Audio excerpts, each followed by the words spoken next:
경제를 읽는 스마트한 습관. 김윤경의 생생경제.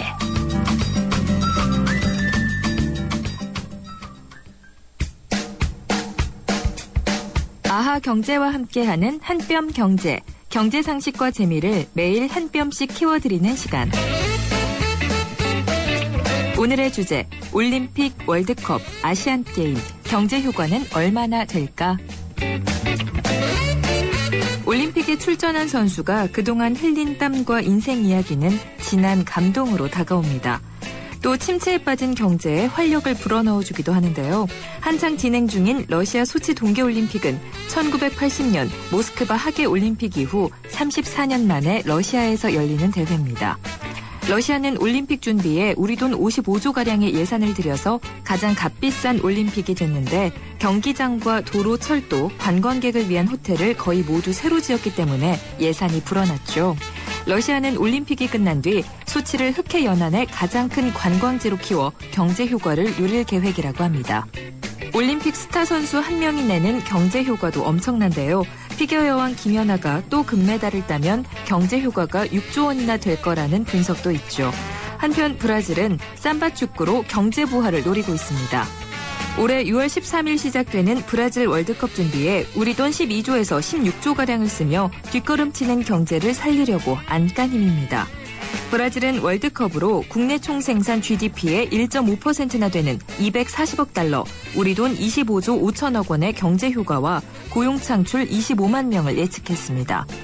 월드컵 기간 동안 관광객 360만 명으로부터 거둬들일 관광 수입은 11조 원이 넘을 것으로 예상됩니다. 월드컵 이후 세계 5위 경제대국이 될 꿈에 부풀어 있죠. 가을이 되면 인천에서는 아시안게임이 열립니다. 대외경제정책연구원은 인천 아시안게임의 경제 효과로 생산 유발 13조 원, 부가가치 유발 5조 6천억 원, 고용 유발 27만 명이라고 예측했는데요. 물론 국가적인 스포츠 이벤트의 부작용도 간과해서는 안 되겠죠. 올림픽 이후 개최 국가의 경제가 침체되는 현상을 벨리 효과라고 하는데 과잉 투자가 빚는 올림픽의 저주로 2004년 아테네 올림픽이 대표적입니다. 유로존을 금융위기에 몰아넣은 그리스 재정 파탄은 올림픽 다시 크다고 하겠는데요. 예산이 9억 달러에서 90억 달러로 10배나 불어나 빚에 허덕였고 결국 구제금융을 받기에 이르렀습니다. 올림픽 개최는 파티를 여는 것이다. 즐겁긴 하지만 부자로 만들어주지는 않는다. 미국의 스포츠 경영학 교수가 한 이 말을 인천 아시안게임과 평창 올림픽을 앞둔 우리나라도 새겨들어야겠습니다.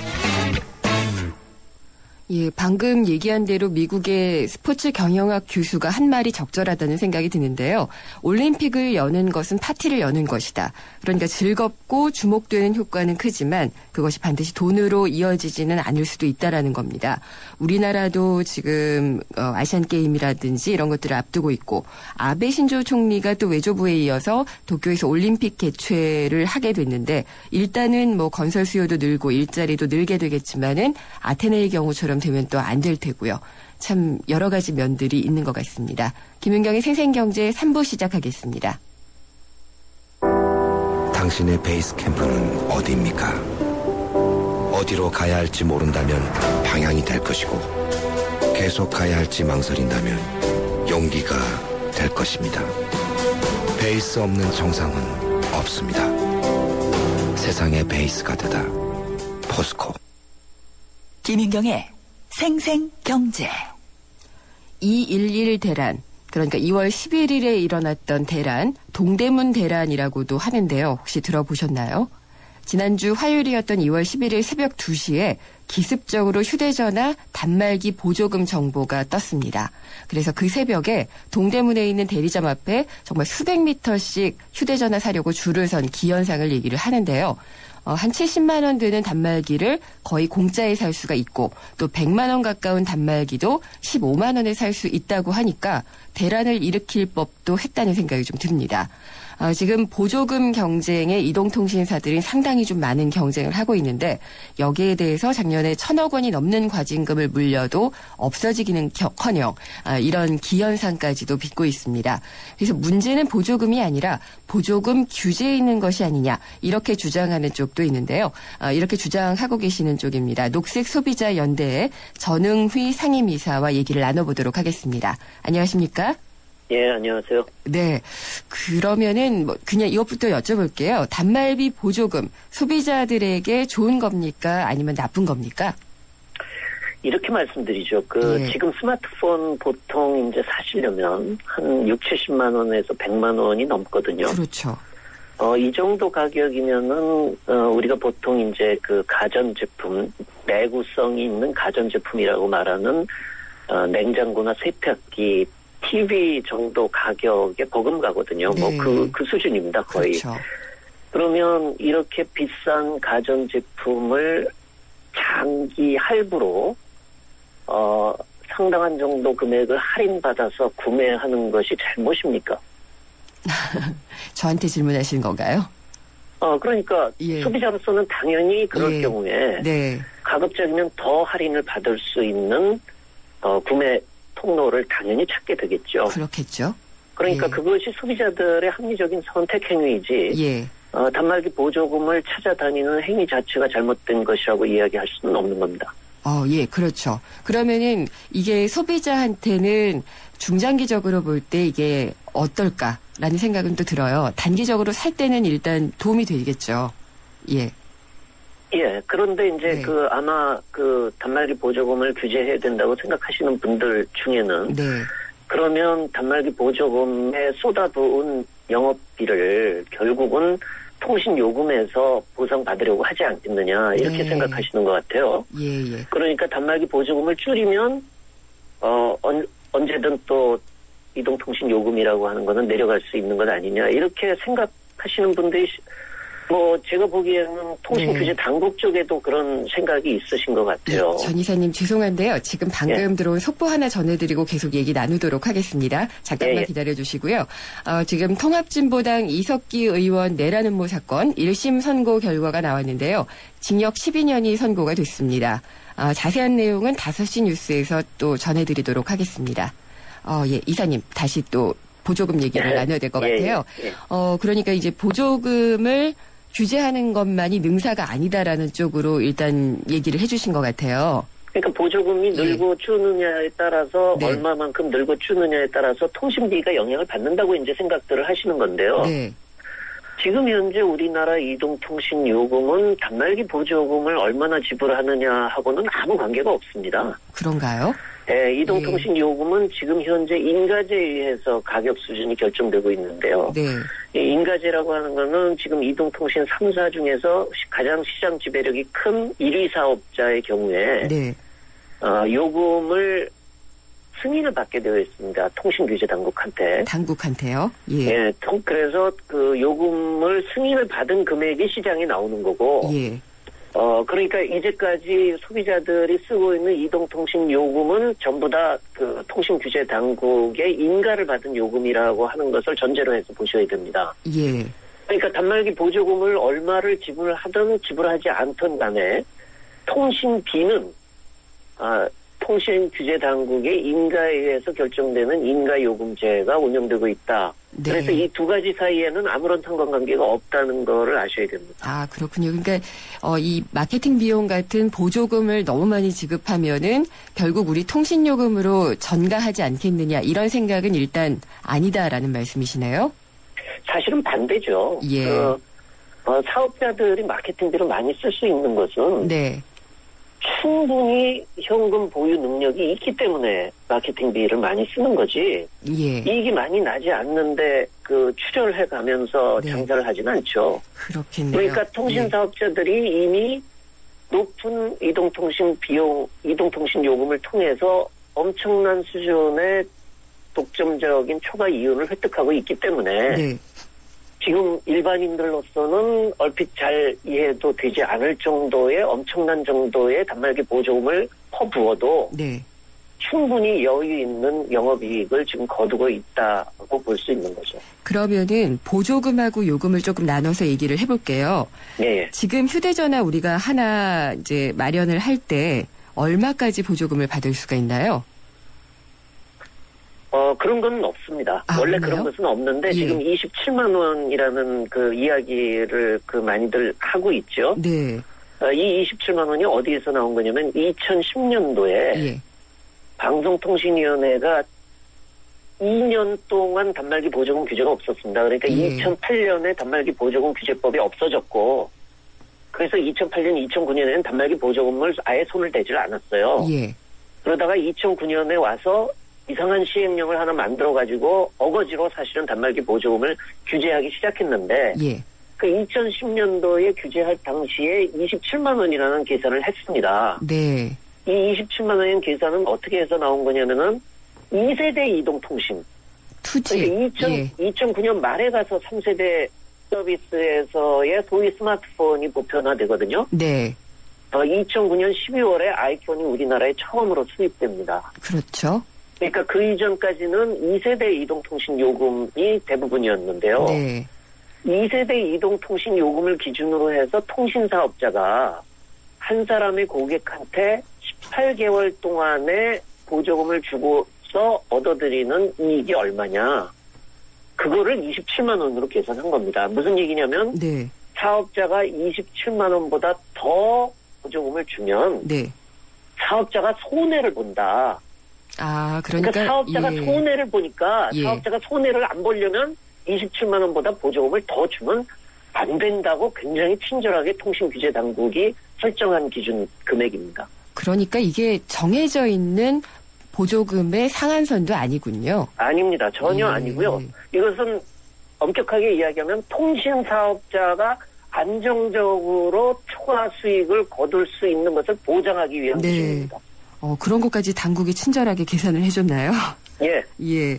그러면은 보조금을 충분히 지급할 여력이 있으니까 지급한다라고 이사님이 말씀을 하셨거든요. 물론이죠. 그건 뭐 사업자들 누구한테 물어보십시오. 그러면은 지금 당국이 보조금을 자꾸 규제하려고 하거든요. 오늘도 뭐 온라인 모니터를 24시간 하겠다 뭐 이런 얘기들도 나왔는데 예. 그러면은 보조금에 대한 규제 자체가 원래 없었던 것인데 예. 한다고 하는 건가요? 아니면은 어떻게 봐야지 되나요? 지금 과거에 단말기 보조금 금지 규제가 있었습니다. 예. 그게 2000년 초에 네. 이제 단말기 보조금 금지를 처음 도입했었는데요. 예. 그때는 이제 왜 그랬냐면 우리나라가 단말기를 제조를 하더라도 해외에서 부품 조달을 거의 한 70% 정도를 했습니다. 네. 지금은 뭐 거의 자금률이 굉장히 높아져서 부품 수입률이 차지하는 비중은 뭐 굉장히 미미한 정도인데요. 예. 그 당시에는 우리가 아시아 경제 위기를 아직까지 거치고 나서 그 후유증이 있을 때이기 때문에 단말기 조달이 많이 되게 되면 예. 그 해외 부품 수입이 늘고 외화 유출이 많이 생긴다는 이유에서 그 당시에 경제기획원이죠. 기획재정부. 네. 기획재정부 쪽에서 요청을 해서 한시적으로 제한적으로 단말기 보조금 금지 규제를 도입한 적이 있습니다. 네. 그것이 2008년도까지 이어졌고 2008년에 그 법이 자동으로 일몰이 돼서 예. 2008년 이후에는 단말기 보조금 자유경쟁시장으로 들어갑니다. 그러면 이제 보조금이 그래서 자유 경쟁을 하면서 엄청나게 많아지고 지금 뭐 불법 보조금이라고 하는 얘기까지 나오고 있잖아요. 예. 예. 그러면은 27만 원 가지고선 27만 원보다 넘었으면은 불법이라고 주장을 하는 거죠. 주장을 하는 거고 실제로는 법적으로 상한선이 정해져 있지 않은 거네요. 없습니다. 예. 그러면은 이사님은 그냥 이런 보조금을 업체가 알아서 하도록 그냥 놔둬라라는 입장이신가요? 지금 이렇게 말씀드릴 수 있겠어요. 지금 왜 그렇게 예. 사업자들이 엄청난 정도의 돈을 쏟아부으면서 영업 경쟁을 하느냐. 네. 이유는 간단해요. 지금 우리나라 이동통신 시장은 성숙기 시장입니다. 예. 지금 이미 가입자가 과포화 상태거든요. 그렇죠. 지금 예. 이동통신 가입자 숫자를 내보면 그 가입자의 전체 통계가 인구수를 초과해요. 예. 그러니까 사실은 2대 이상의 단말기를 가진 고객들도 상당수 있다는 얘기거든요. 네. 그러면 이미 사실은 대부분 사람들이 휴대폰을 다 갖고 있기 때문에 이제는 시장에서의 경쟁이 네. 신규 가입 고객 유치가 아니고 타사 고객을 얼마만큼 끌어오느냐에 따라서 영업이익이 늘어나느냐 줄어드느냐가 결정납니다. 그래서 이제 보조금으로 그걸 미끼로 삼는다는 거죠. 그러니까 예. 고객 뺏어오기 경쟁을 하려면 네. 영업 판촉비를 많이 쓸 수밖에 없고 예. 어차피 영업 경쟁은 존재하는데 네. 이것을 통신규제당국이 그거는 또 문제가 있다 해가지고서는 과징금을 매기고 규제를 하니까 네. 음성화되니까 보조금 규제, 마케팅 마케팅 네네. 경쟁이 사실은 음성화되니까 지난 2.11 사태와 같은 상황도 이제 벌어지게 되는 거죠. 예. 그러면은 만약에 업체 자율에 맡겨놓으면은 더 심하게 하지 않을까요? 그렇지 않죠. 업체 자율에 맡기게 되면 예. 그걸 굳이 심야에 그럴 필요가 없고 네. 대낮에도 예. 다 보조금을 지급할 수 있게 되고 자신의 여력만큼? 그러니까 네. 평균적인 수준에 수렴하게 되겠죠. 예. 모든 대리점 판매점이 다 비슷한 수준의 보조금을 지급하는 수준 상황으로 돌입할 겁니다. 그것이 정상화되는 과정이죠. 네. 그리고 아까 통신요금은 일단 좀 과다하게 이윤을 남기고 있다라고 말씀을 하셨는데요. 사실 참여연대도 소송을 해서 이게 원가가 어떻게 정해지는 건지 좀 알려달라라고 했는데 거부했잖아요. 예. 예. 근데 이것도 막대한 이윤을 남기고 있다는 것도 알려면은 그게 공개돼야 되지 않나요? 이게 사실은 지금 우리나라에 제가 아까 요금 인가제에 대해서 간단하게 말씀드렸는데 시장 지배사업자인 SK텔레콤이 약관을 승인을 받을 때 이제 요금도 같이 그 검토를 받고 네. 당국이 그것을 인가를 하는데 참여연대 소송에서 참여연대가 처음에 정보공개 청구를 했던 것은 뭐냐면 네. 이렇게 요금을 약관을 승인받을 때 인가를 하니까 요금을 인가할 당시에 어떠한 이유에서 이 정도 수준의 요금을 인가했는지 네. 그 요금을 인가한 때 필요했던 예. 그 자료들 그 관련 자료들을 그 공개하도록 요청을 했던 겁니다. 예. 이건 그것은 좀 왜 그러냐면 네. 지금 우리나라의 그 요금 인가제가 사실은 무조건 사업자가 요금을 이렇게 하겠다고 해서 인가해 주는 것이 아니고 예. 법에 따라서 통신규제당국이 원가 수준이나 네. 시장의 경쟁 수준 정도를 평가해 가지고 적정 요금 수준을 평가하게 되어 있습니다. 네, 여기까지 그러면, 이 부분을 들어야 될 것 같고요. 그렇게 예. 되면 일단 이제 통신요금은 내릴 여력은 있다고 보시는 거죠. 충분히 남습니다. 내리려면은 누가 어떻게 움직여야 되나요? 통신규제당국이 요금 인가를 제대로 하고 예. 자신들이 제대로 했다고 주장만 하지 말고 네. 제대로 했는지 관련 자료를 투명하게 공개하면 됩니다. 공개하는 것이 일단은 좀 가장 첫 수순이 될 것 같네요. 그렇습니다. 예. 우리나라 그렇지 않아도 가계통신비 비중을 보면 OECD 거의 최고 수준이더라고요. 예. 예. 그러면은 일단 통신규제 당국이 이 부분에 대해서 더 신경을 써라. 보조금 규제에 대해서보다는 그렇게 좀 결론을 지을 수 있을까요? 보조금 부분은 사업자들이 돈을 벌어서 쓰는 부분이고요. 알아서. 예. 통신비는 예. 가격 그 처음에 수입을 얻어들이는 부분이거든요. 네.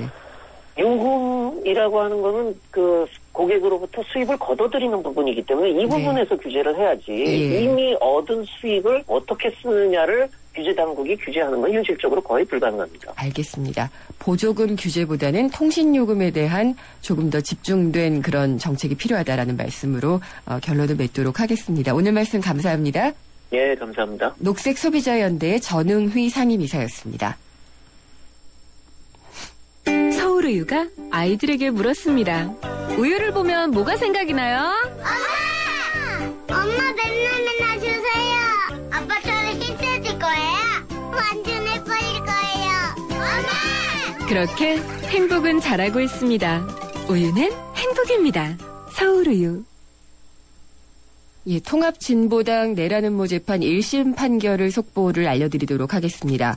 이석기 의원은 징역 12년에 자격정지 10년, 조양원, 김홍열, 김근래는 징역 7년, 자격정지 7년이 선고가 됐습니다. 여기에 대해서 통합진보당은 사법부가 정권의 압력에 굴복한 것이다 라면서 강력히 반발을 했는데요. 자세한 내용은 5시 뉴스에서 전해드리도록 하겠습니다. 살아있는 뉴스 깨어있는 방송 한국의 뉴스 채널 YTN 뉴스 FM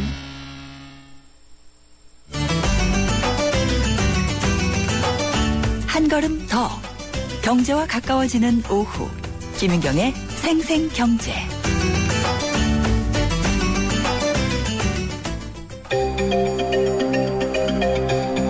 장 볼 때 고민거리 중에 하나가 국내산을 고를 것이냐 수입산을 고를 것이냐는 문제입니다. 채소나 육류 같은 경우야 명확하게 국산이냐 아니냐를 판별할 수가 있지만 물론 여러 가지 이유로 이것도 반신반의하게 됩니다만 어쨌든 가공된 식품의 경우에는 구분이 거의 어렵습니다. 지금까지는 2가지 이상의 원료를 섞으면은 가공식품 포장에 수입산이라고만 표시를 하면 됐습니다. 예를 들면은 볶음 참깨의 경우에는 중국산과 또 다른 나라산을 섞게 되면은 수입산이라고 표시를 하면 됩니다. 그러니까 이게 중국에서 온 건지 또 다른 원산지는 어디인 건지 이런 건 알 수가 없었던 거죠. 특히 후쿠시마 원전 사태 이후에 일본산 어류를 먹어도 될지 불안감이 상당히 커졌는데요. 그래서 어묵조차도 먹기 꺼려진다는 분들 적지 않았습니다. 어묵의 재료가 된 생선이 어느 바다에서 온 건지를 알 수 없으니까요. 그동안 이런 제도의 틈을 타서 원산지를 표시하지 않거나 또 거짓으로 표시하는 경우가 늘어왔다고 합니다. 다행히도 정부가 이걸 손보기로 했습니다. 앞으로 모든 경우에 수입국을 명확하게 표시를 하도록 할 방침입니다. 그리고 거짓 표시가 적발이 되면은 판매 금액의 10배까지 과징금을 물린다고 합니다. 수입산이라고 얼렁뚱땅 얼버무리고 팔았던 것들이 원산지 표시가 제대로 된다고 하니 반갑습니다. 그렇지만 사각지대가 여전히 남아있다면은 꼭 메우려는 노력도 있어야 될 겁니다. 불량식품이 4대악 중에 하나다라고 한 만큼 안심하고 먹을 수 있는 제도가 제대로 정비될 수 있기를 바랍니다. 김윤경의 생생경제 4부 시작하겠습니다.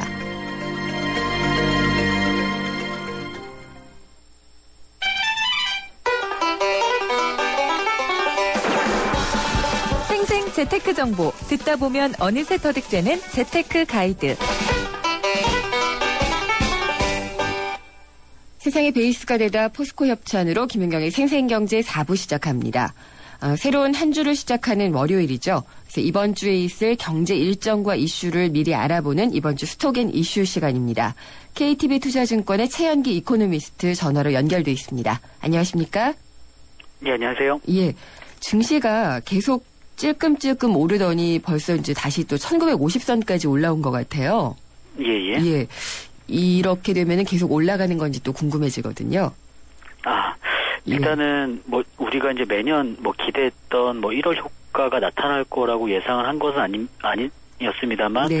일단은 전반적으로 올 초 시작했을 때 뭐 글로벌 경기를 위협했던 뭐 재정 정책 불확실성이라든가 이런 것들은 상당히 좀 낮았더라고 보고 있고요. 또 지난해 하반기부터 시작된 경기 모멘텀이 좀 지속될 거다 이런 기대감이 상당히 높았었기 때문에 네. 지수의 레벨업이 좀 연초부터 시작될 것이라고 많이 예상을 했었습니다만 뭐 실제로 이제 나타난 결과는 뭐 전혀 다른 양상이었죠. 그러니까 그렇죠. 뭐 4분기 기업 실적 악화에 대한 우려가 이제 삼성전자 실적 발표 때부터 커졌고요.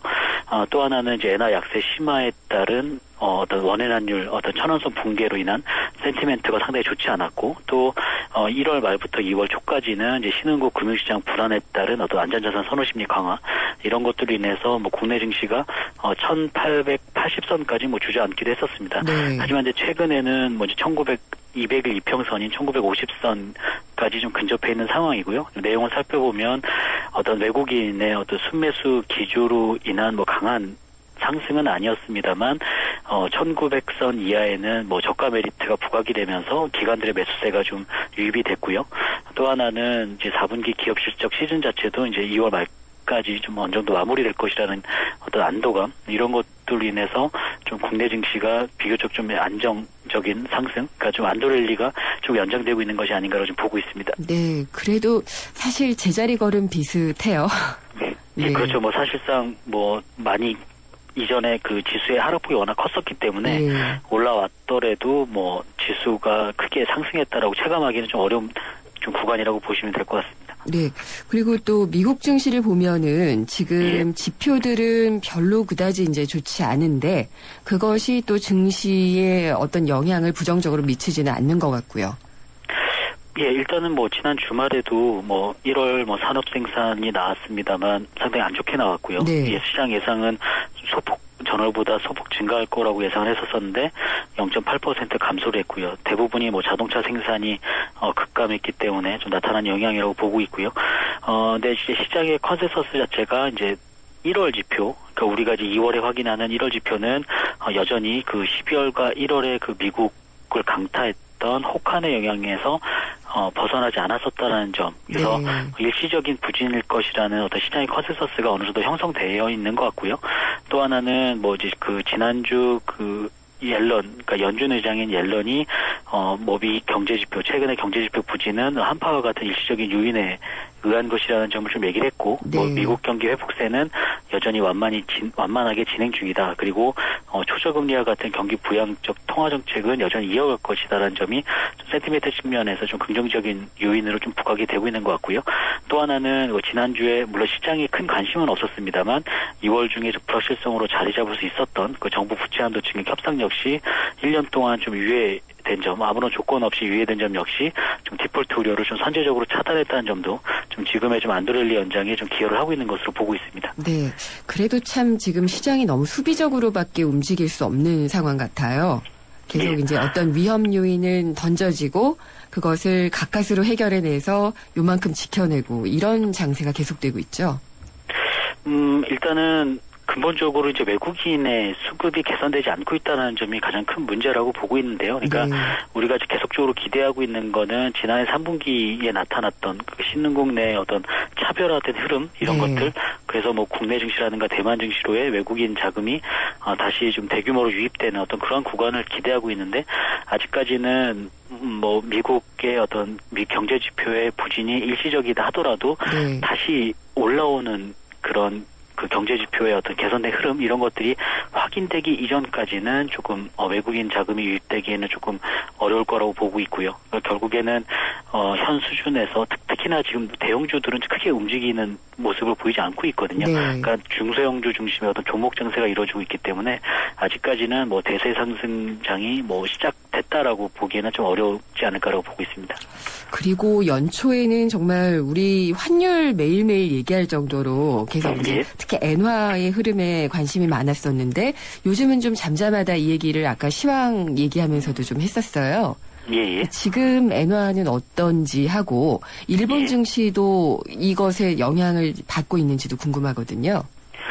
일단은 이제 일본 증시가 사실상 이제 연말 그리고 올해 연초까지는 이제 16,200엔 선까지 사실 상승 랠리를 펼쳤고요. 네. 최근에는 이제 14,000엔 선까지 좀 하락하는 등 조금 조정의 곡이 좀 깊어지고 있는 상황인데요. 근본적으로 이제 신흥국 금융시장 불안 그리고 이제 엔화 약세의 어떤 부작용에 대한 우려 이런 것들이 복합적으로 작용을 하면서 엔화 약세 흐름에 좀 제동이 걸려 있는 상황입니다. 그래서 과거에 진행됐던 일본 주식을 매수하고 엔화를 매도하는 어떤 메커니즘 자체가 조금 약화되고 있는 것이 아닌가라고 보고 있고요. 네. 특히나 이제 다음에도 말씀을 드리겠습니다만 아직까지 일본이 이제 엔화 약세를 유도하면서 결국에는 수출이 일시적으로는 둔화가 되지만 다시금 이제 그 수출을 드라이브가 강하게 걸리는 그런 부분들을 기대를 했었는데 워낙 그 수입 쪽에서의 그 에너지 수입액이 커지고 특히 엔화 약세로 인한 그런 부정적 영향이 커졌기 때문에 지금 수출로 인한 어떤 경제 성장 효과는 아직까지 나타나고 있지 않다는 점 이런 것들이 지금 최근에 부각되고 있는 것이 조금 증시의 발목을 잡고 있는 것이 아닌가로 보고 있습니다. 네, 게다가 또 오늘 발표된 그 작년 4분기 성장률 별로 좋지 않았잖아요. 이렇게 되면은 아베노믹스 이거 약발 당한 거 아니냐 이런 얘기도 좀 나오지 않을까 싶어요. 일단은 단기적으로는 좀 아베노믹스 정책에 대한 회의감이 조금 나타나지 않을까라고 보고 있습니다. 말씀하신 대로 4분기 그 GDP 잠정치가 오늘 발표가 됐는데 시장 예상치는 전분기 대비 0.7% 예상했습니다. 그러니까 전분기 대비 연율로는 한 2.8% 예상을 하고 있었는데 실제로 발표된 거는 전분기 대비 0.3%, 전분기 대비 연율로 봤을 때는 1% 성장. 그러니까 지난 분기와 거의 비슷한 수준으로 나왔거든요. 그렇기 때문에 계속적으로 지난해 한 해만 놓고 보면은 1분기부터 4분기까지는 연속 성장세가 유지가 될 수 있습니다. 성장세가 유지가 됐습니다만 성장률 자체는 계속적으로 낮아지고 있는 상황이거든요. 그렇기 때문에 지금 일본 아베노믹스 정책에 대한 좀 회의감이 좀 나타날 거라고 보고 있고요. 특히나 이제 앞서도 말씀드렸다시피 순수출 부분에서 오히려 그 마이너스 성장 기여도가 컸다는 점. 그러니까 수출이 0.4% 증가를 했습니다만 수입이 3.5% 증가를 했습니다. 그래서 엔화 약세로 인한 무역 수지 개선 효과가 여전히 나타나고 있지 않다는 점이 결국에는 계속적으로 그 일본 정부의 좀 숙제로 남을 수 있지 않을까로 보고 있습니다. 근데 일본 정부도 아베노믹스를 펼치면서 이런 것은 예상은 하지 않았을까 싶은데 말이에요. 근데 이제 좀 문제가 되고 있는 게 결국에는 일본 정부가 이제 원전을 이제 재가동하면서 사실은 이제 에너지 수입 기업에 대한 어떤 그 의존도를 좀 낮추려고 하는 부분이 있는데 지난번에도 그 도쿄도지사 선거에서 나타났듯이 결국에는 그 싸움 자체가 이제 탈원전이냐 아니면 이제 원전 재가동이냐 그런 싸움이었거든요. 그렇기 때문에 이제 여론은 지금 사실 이번에 이제 도쿄도지사 선거에서 뭐 아베 정부가 승리를 하긴 했습니다만 결국엔 그 여론을 살펴봤을 때는 그 원전을 재가동하는 데 있어서는 결국엔 여론이 계속적으로 안 좋기 때문에 그런 측면에서 봤을 때는 일본 정부가 과연 엔화 약세의 드라이브를 계속 걸면서 무역 수지의 어떤 개선 효과를 기대하기에는 지금 당장에는 좀 어렵다고 볼 수밖에 없지 않을까라고 보고 있습니다. 그러면은 할 수 있는 게 이제 돈 찍어서 푸는 거잖아요. 예. 2월 달에 이제 일본은행 금융통화위원회가 있을 텐데 이때는 이제 어떤 얘기들을 할 수 있을까요? 일단은 저희는 이제 4월 달에 이제 소비세 인상을 앞두고 있기 때문에 뭐 먼저 일본 정부가 사실상 선제적으로 뭐 경기 부양 기조를 크게 확대시키기는 어렵지 않을까라고 보고 있고요. 지금 현재 이전부터 시행해 왔던 뭐 본원 통화량을 연간 60에서 70조에 늘리는 정책 이런 것들은 그냥 뭐 계속 시행해 나가겠다는 입장을 재확인할 것 같고요. 지금 이제 결국에는 소비세 인상을 하게 되면 이제 소비 부분의 둔화가 분명히 이제 2분기 중에는 나타날 것으로 보고 있거든요. 결국에는 이제 그러한 어떤 소비 둔화로 인한 경제 성장 둔화를 막기 위해서는 적어도 이제 2분기 말에서 3분기 초에는 좀 추가적인 재정 정책을 좀 펼칠 가능성이 있다라고 보고 있고요. 지금 당장에는 지금 인플레이션에 대한 부담도 있고 특히나 인플레이션이 지금 안 좋은 쪽에 인플레이션이 나타나고 있는 상황이기 때문에 그런 측면에서 봤을 때는 좀 무조건적으로 본원 통화량을 늘리는 정책을 시행하기보다는 조금 선별적인 재정 정책, 특히나 이제 기업들의 뭐 설비 투자라든가 고용을 늘릴 수 있는 투자를 유도하는 어떤 그런 재정 정책이 좀 2분기 말에서 3분기 초에 나타날 수 있지 않을까라고 보고 있습니다. 2월달 회의에서는 큰 변화 없이 그냥 유지가 될 것이라고 보시는 건데요. 안 좋은 인플레이션이란 어떤 것을 말씀을 하시는 건가요?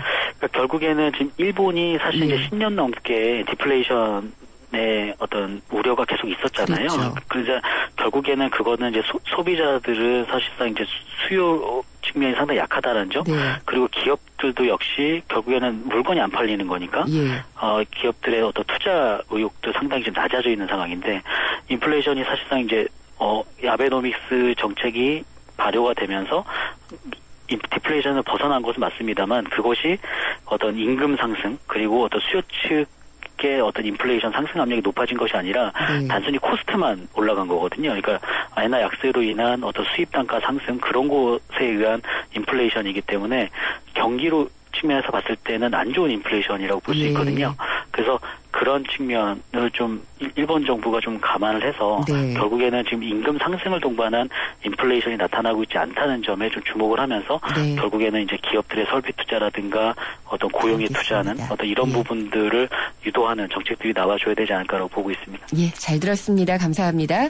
감사합니다. KTB 투자증권의 최현기 이코노미스트였습니다.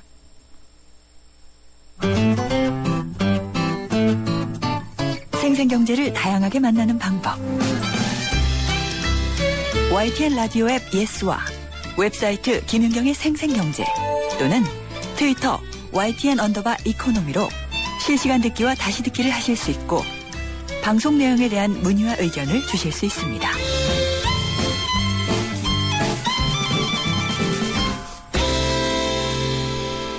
재무상담이 있는 월요일이죠. 오늘은 에듀머니의 김미선 본부장을 모셨습니다. 안녕하십니까? 네, 안녕하세요.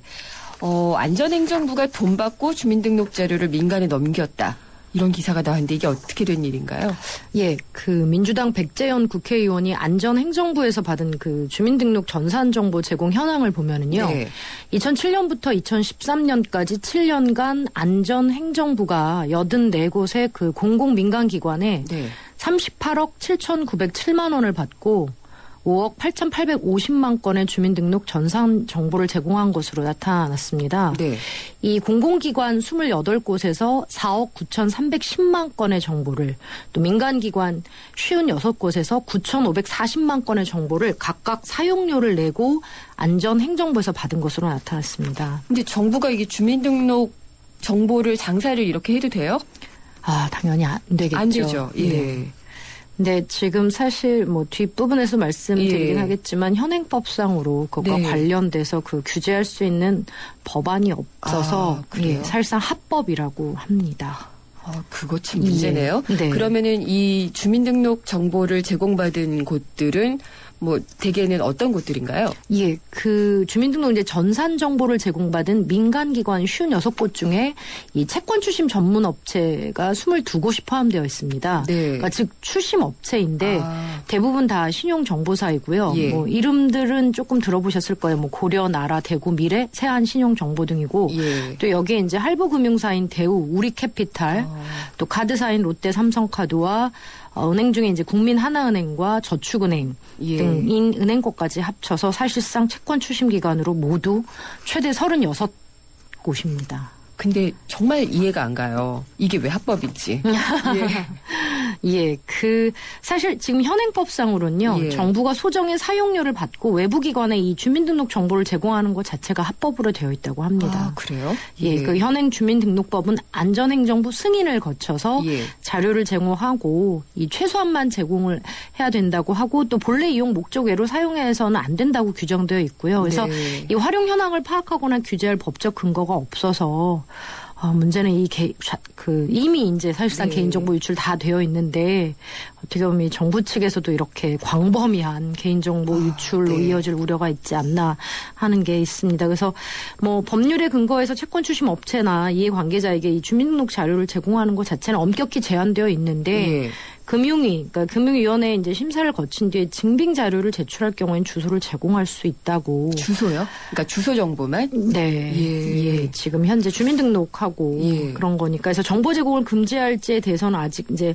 현재로선 검토하지 않고 있다고 밝히고 있는데요. 이건 좀 지켜봐야 될 것 같고 관련돼서 조금 더 조사를 해봐야 되지 않을까 합니다. 근데 이 정보 제공을 모르겠어요. 금지를 해야지 이게 비정상을 정상화시키는 수순이 아닐까. 네, 지금 뭐 이거 관련돼서는 얘기가 굉장히 많아서 지금 현재 뭐 주민등록 지금 그 번호 지금 쓰고 있는 그 자체에 대한 부분도 좀 문제도 있고.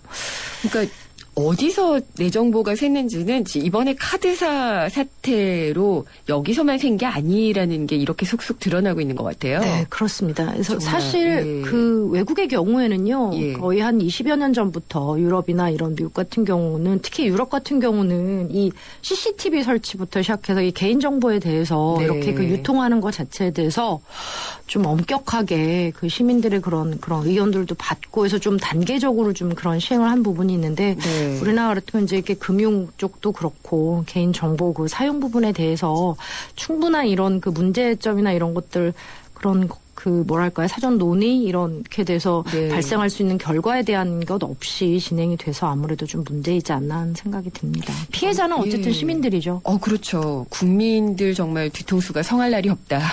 그렇습니다. 이런 생각이 좀 드는데 이런 관련 입법 같은 게 좀 빨리 좀 이루어졌으면 좋겠다는 생각을 좀 해봅니다. 그리고 상담 들어온 내용을 알려드릴게요. 1822님인데요. 수입이 없는 개인 사업자를 내려고 하는데 혼자 어플리케이션을 만들고 있고 배포도 무료를 하고 인앱 결제도 없다고 해요. 근데 이럴 경우에는 개인 사업자를 내면은 세금이 나옵니까? 라고 물어보셨고요. 그리고 곧 4대 보험이 되는 회사에 입사를 하게 되는데 이럴 경우에 4대 보험을 또 무리 없이 받을 수 있을지가 궁금하신 것 같습니다.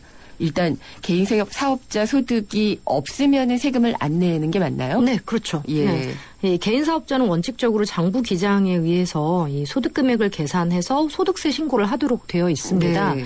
뭐 아시겠지만 장부 기장은 이제 수익 금액의 규모에 따라 간편 장부 대상자와 이 복식 부기 의무자로 나누어져 있는데요.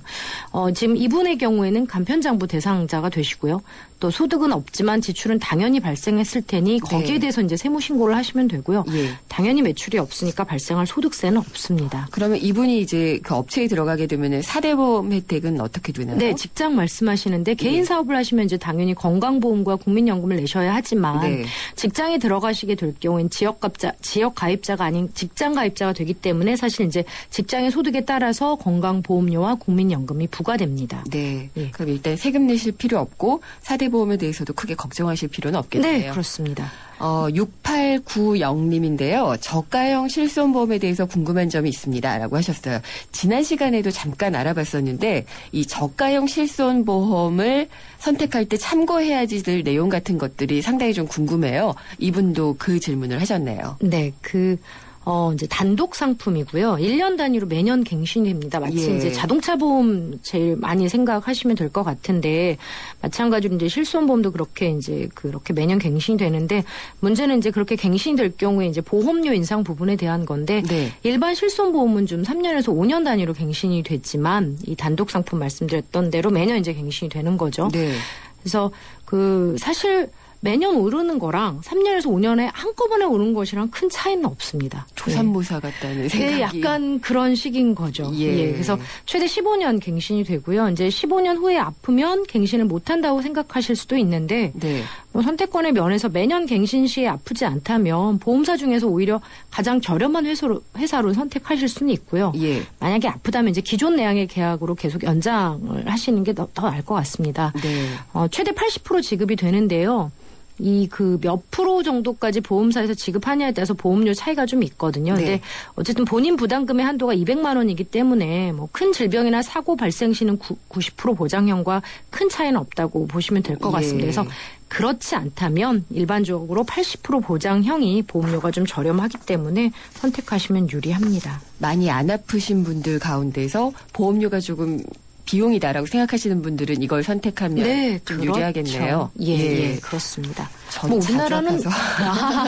우리나라는 건강보험료 어쨌든 국민건강보험공단에서 워낙에 잘 되어 있기 때문에 굳이 그렇게 크게 큰 보험료를 내시면서 납입하실 이유는 없다라고 생각을 합니다. 네, 그리고 다음은 신혼부부가 이제 재무설계를 물어보셨는데요. 0654님이고요. 30대 중반 신혼부부입니다. 설 지나면서 양적 완화에 대한 내용이 또 나오던데 요즘 분위기도 그렇고 해서 어떻게 해야 될지 모르겠습니다. 저희 부부의 소득은 둘이 합쳐서 월 600만 원이고 지출은 250만 원입니다. 나머지 350만 원을 어떻게 저축해야 될지가 고민인데 앞으로도 지속적으로 관리가 가능했으면 합니다. 라면서 재무설계 조언을 부탁을 드렸어요. 한 달에 350만 원을 저축할 수 있다고 하니까 행복한 고민이신 것 같은데요.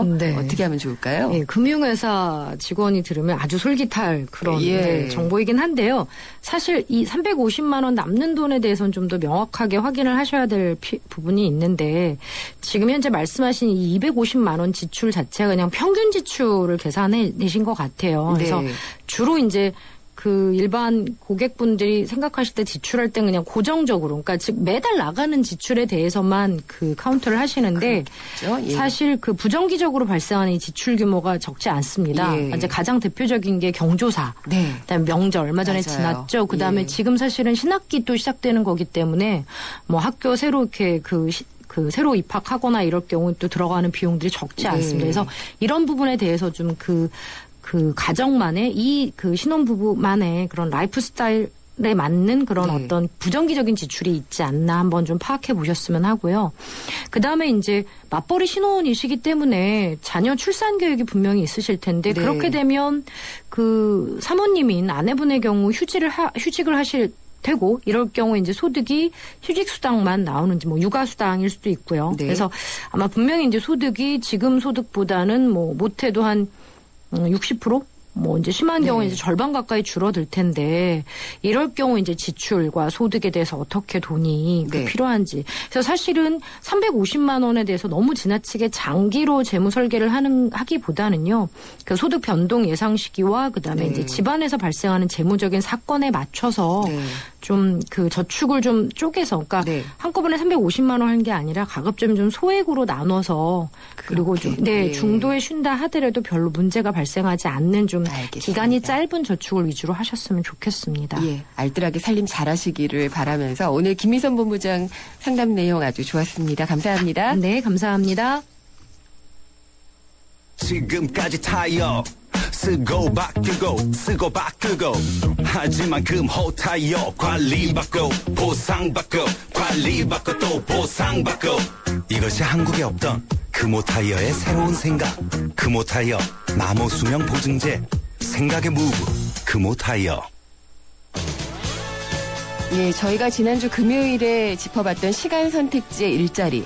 삼성이 6,000명 채용을 하겠다고 했었는데요. 지금은 1,500명 정도 채용하는 데 그치고 있다고 합니다. 왜 그런가 봤더니 정규직이 아니라 계약직이기 때문에 지원자가 많지 않다는 점이 하나 있고요. 예, 또 하나는 삼성에서 원하는 경력을 가진 경력 단절 여성이 생각만큼 많지 않다는 겁니다. 고용률 제대로 높이려면 또 다른 일자리 대책이 필요하다는 그런 생각이 좀 듭니다.